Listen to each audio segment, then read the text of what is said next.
अच्छा जी, तो इस वीडियो के अंदर हम एक ऐसा टूल डिस्कस करेंगे जो पूरी दुनिया के यूट्यूबर्स अपनी ग्रोथ के लिए इस्तेमाल करते हैं और वो है कोलैबोरेशंस।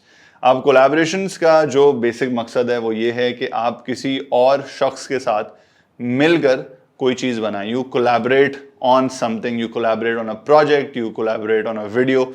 और इसके अंदर जो सबसे बेहतरीन चीज़ होती है वो ये है कि जब भी आप किसी और यूट्यूबर के साथ या किसी भी और मीडिया पर्सन के साथ कोलैबोरेट करते हैं, और उस कोलैबोरेशन की नेचर कुछ भी हो सकती है, वो अभी हम डिस्कस करते हैं। तो जब भी आप किसी के साथ कोलैबोरेट करते हैं तो न सिर्फ आपकी ऑडियंस जो है उसको आप यूटिलाइज कर रहे होते हैं, उसको एंगेज कर रहे होते हैं, बल्कि आप दूसरे बंदे की भी ऑडियंस को बहुत अच्छे तरीके से एंगेज कर रहे होते हैं।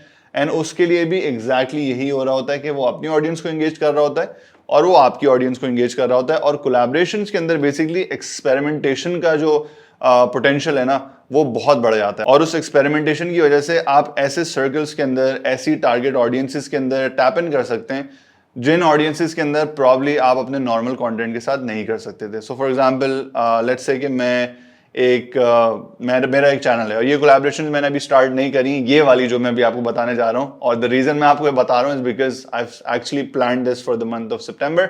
तो मेरा लाइफस्टाइल चैनल है, बड़ा मेल ओरिएंटेड चैनल है, लड़कों के ऊपर बहुत फोकस्ड है, लड़कियां ऑब्वियसली इसमें इतनी इन्वॉल्व नहीं है। अब मैंने कुछ इंस्टाग्रामर्स को देखा जो मेरी फीमेल फ्रेंड इंस्टाग्रामर्स हैं, इनकी बड़ी अच्छी फॉलोइंग्स हैं और उन तक मेरी कोई रसाई नहीं है। और मुझे लगता है कि मेरा कंटेंट ऐसा है कि अगर वो देखें तो उनको शायद पसंद आए और पोटेंशियल मेरा बढ़ सकता है। तो मैं सितंबर के अंदर ये पहला एक्सपेरिमेंट एक करूंगा किसी फीमेल कंटेंट क्रिएटर के साथ एक कोलैबोरेशन करने का। अब वो कोलैबोरेशन की नेचर क्या है वो हम बैठ के डिस्कस करेंगे। You will probably see that on my channel. But point ये है कि ये एक बिल्कुल ही अनटैप्ड मार्केट है मेरे लिए, जिसको मैंने कभी भी जो है ना वो रीच नहीं किया, उसके लिए मैंने कभी कंटेंट नहीं बनाया और अब मैं उसके लिए कंटेंट बना रहा हूँ। तो you know it could be a potential gold mine for me.